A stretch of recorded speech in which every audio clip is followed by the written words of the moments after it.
Startuprad.io, your podcast and YouTube blog covering the German startup scene with news, interviews, and live events.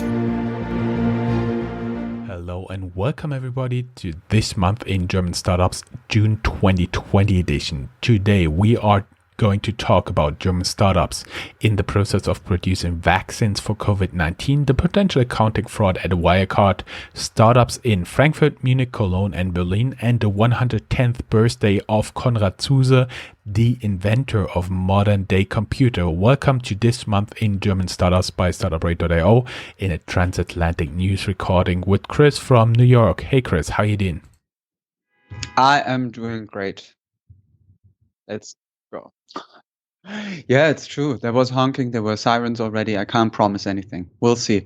There's a real weird thing going on these days with a lot of fireworks. So people privately do fireworks every night. And I think for 3 weeks now, it's going on every night. And it's really going on everyone's nerves. And I hope that after July 4th,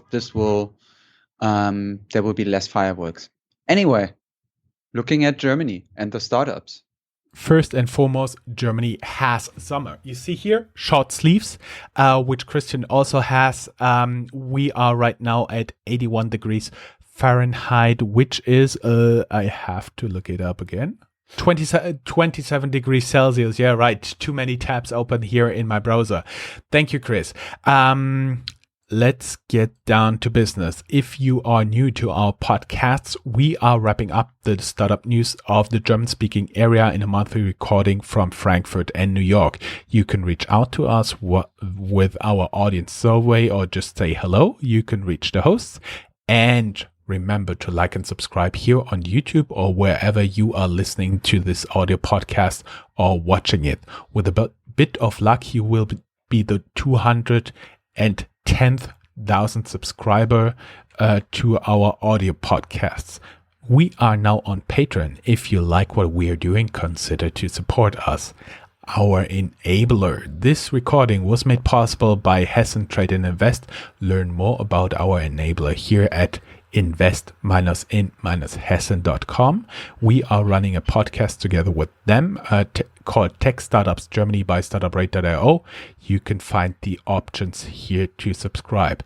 And time to brag. This one I give to Chris in New York. It is now official that we have again passed several milestones, which we are very happy and thankful about. We've reached more than 200,000 subscribers for our podcasts alone. So 206,014 as of today. And subscribers for us is people who return at least once in 7 days to our RSS feed over 90 days. We have now managed to be in podcast charts for more than 1,000 days on iTunes, Stitcher, Spotify, and Chartable, to 1,026 days so far. And we now scored with the People's Republic of China, Croatia, and Singapore, and 3 more countries. And we made it into their respective podcast charts in an overall of 33 countries, which is a mystery, and we're also very thankful for that. A steady member of Chartables.com's Science and Tech podcast charts for the US, as well as globally. And again, we have several interviews and blog posts lined up for you. We also have on July 1st, the first live stream after Corona. And that's it about us. And let's look into what actually happened in German startup scene, which is still all very much heavily influenced by COVID-19.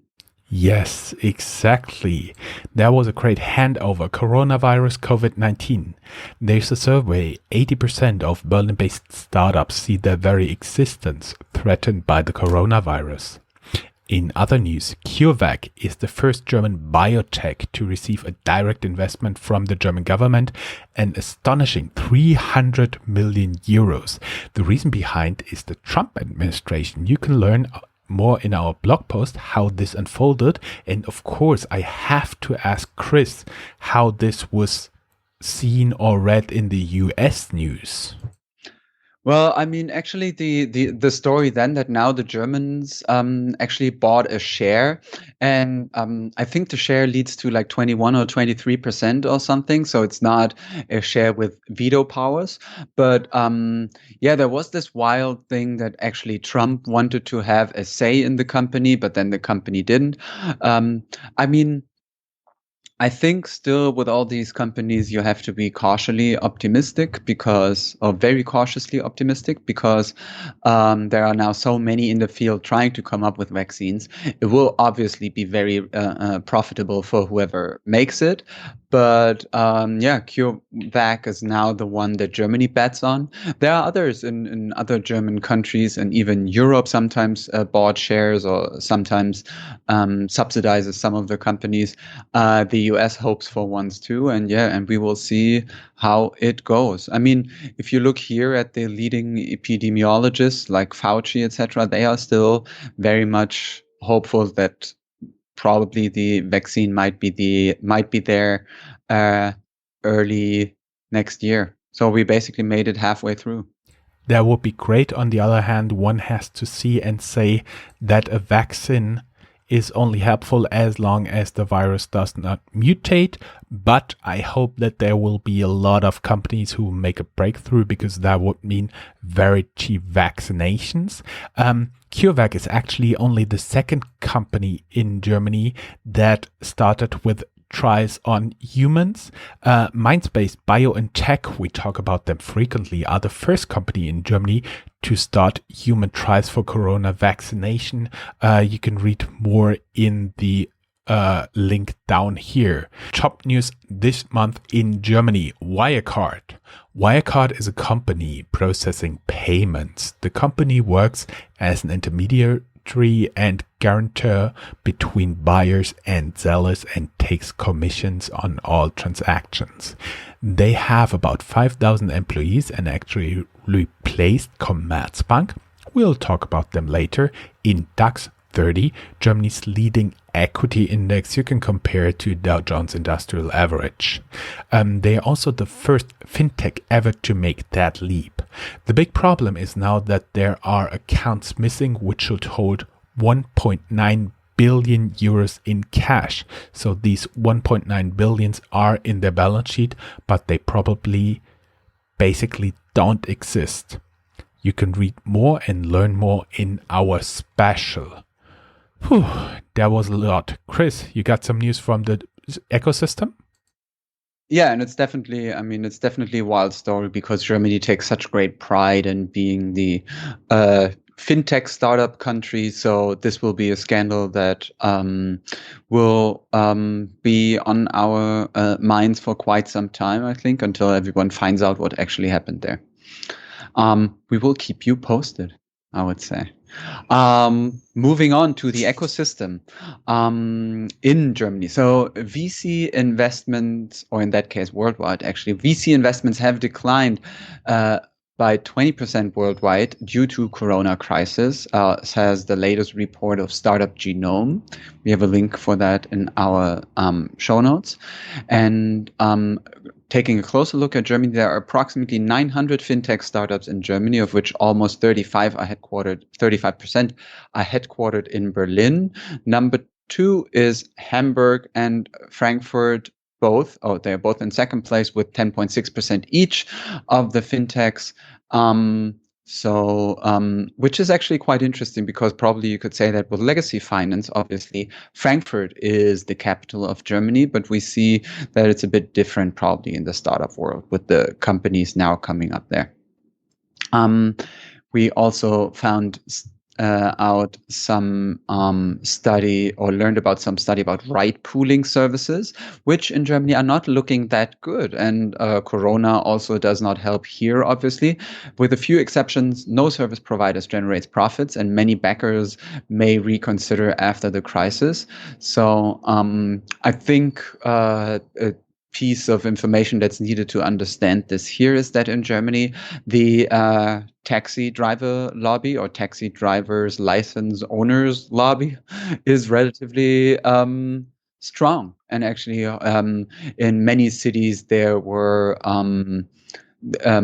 they went to court in order to make sure that there would not be Uber or Lyft or things like that. And now we see that those companies actually struggle in Germany, leading also to higher revenue and to more money for the drivers and probably a more just work environment. So upsides and downsides here.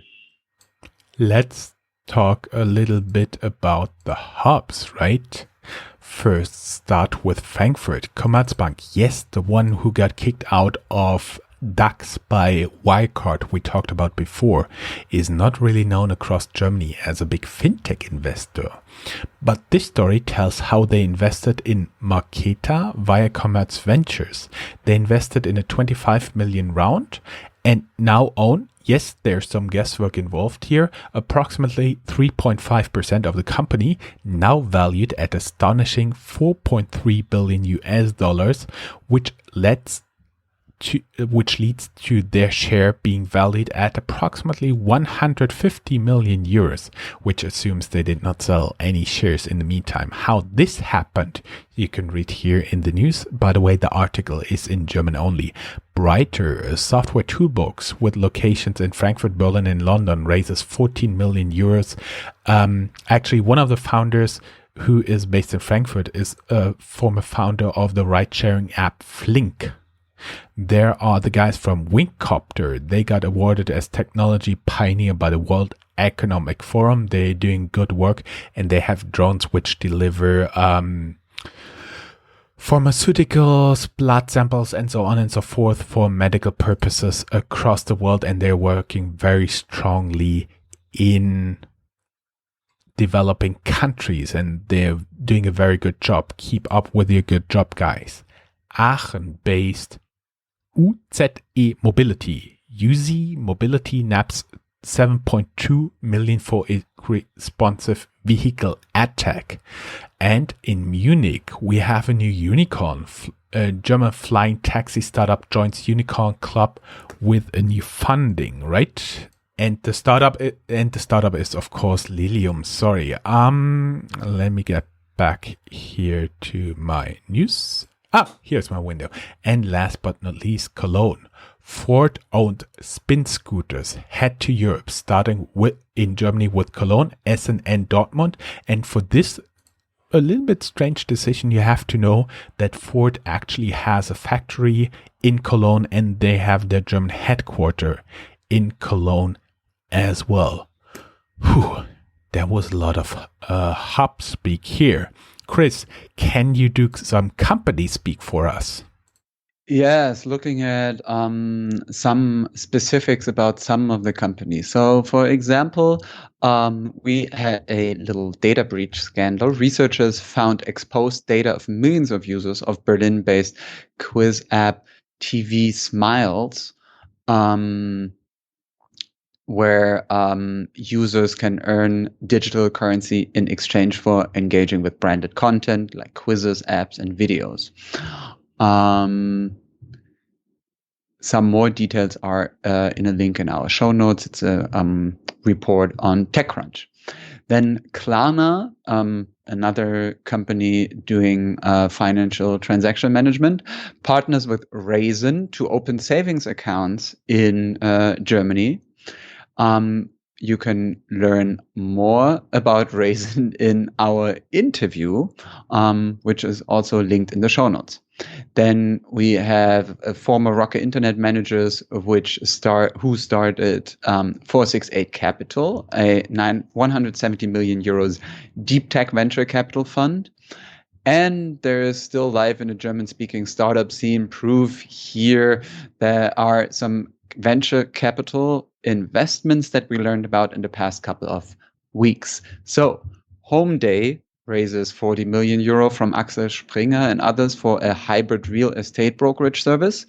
Then there's Berlin-based Contentful, which secured 71 million euro funding to accelerate expansion, and they roped in a new chief marketing officer. 83 North, Microsoft's M12, and Next 47 Power Ventures, EQT Ventures, and Atlantic Labs all invested 26 million euro venture capital in Wandelbots, which is a startup which has a tool to code for industrial robots coming from Germany. We have Berlin-based fintech scale-up Smava, which secured 57 million euro in financing to maintain growth through the economic downturn we're all experiencing. We have in German healthcare, the startup Medwing, which won $30 million in a Series B round. And we have Swiss SME lending startup Taylor, which closed a bit of a smaller 8 million Swiss francs funding, but has plans to expand to Germany. Apart from the venture capital news, we learned that Sender, a Berlin-based logistics company, has Sender with two N's here. They have acquired the French rival Everroad to create one of the largest digital platforms for road shipments in Europe. And we have an article about Vivid Money, a new German mobile banking startup which plans to challenge fintech moguls.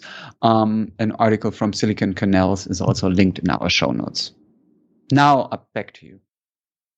Thank you very much. For all Americans, 8 million Swiss francs is actually at today's value approximately $8.5 million US. And there's happy birthday to Konrad Zuse. The inventor of modern-day computer would have had his 110th birthday on June 22nd this year. His greatest achievement was the world's first programmable computer, the functional program-controlled Turing-complete Z3 became operational in May 1941. His company built more than 250 computers between 1949 and 1967 in Hessen. It was sold to Siemens in 1967 due to financial troubles. Konrad Zuse died on December 18, 1995 in Hünefeld, Hessen, near Fulda, unfortunately from heart failure. Sad story, but great man. And actually, that was our last startup news before the summer break. And I really hope to see you healthy and in a good mood as always. Again in September, we're going to have the next startup news wrap up then. Right, Chris? Sounds good to me. Let's do it. Screw it, let's do it, as Richard Branson says. Awesome. Great. Thank you very much and have a great day. Bye-bye.